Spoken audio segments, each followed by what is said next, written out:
This is the Chapter 9, Lesson 2 video, significance tests about a population proportion. So keep in mind that means we'll be talking about p-hat. That's the proportion, that's a sample statistic, and p would represent the true parameter. So your guiding question, how are significance tests and confidence intervals different?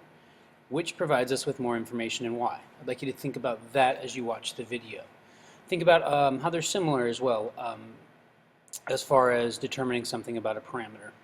So when we go through these tests, just as we talked about in the Lesson 1 video, we're going to state the hypothesis we're testing and the significance level. Remember, 5% is widely accepted, but we've looked at 1% and 1/10%, so you can define different significance level. Remember, the smaller the value of our p-value, the stronger the evidence is against our null hypothesis.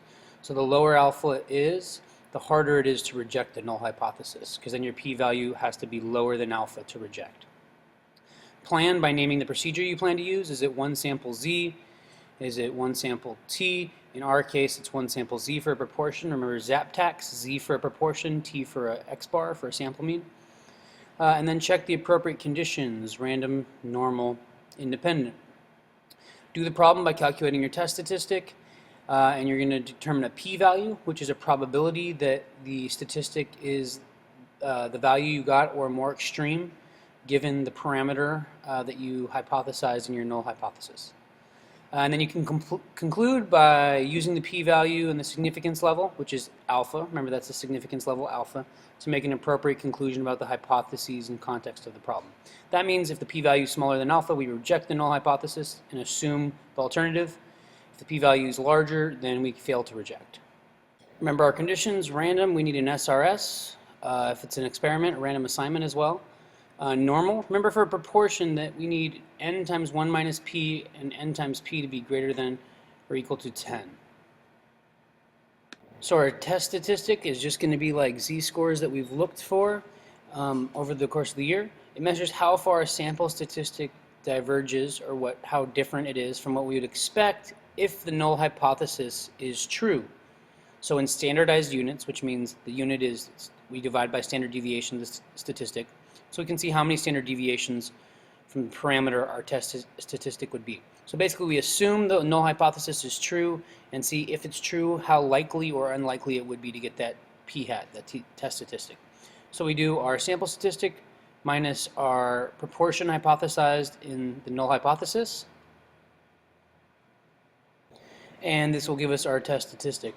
Based on whether you'd rather make a type 1 error, reject H0 when it's true, or type 2 error, we're going to choose a significance level. We'll talk about that more in class based on the alpha you'd want. Remember type 1 happens, remember when type 1 and type 2 happen.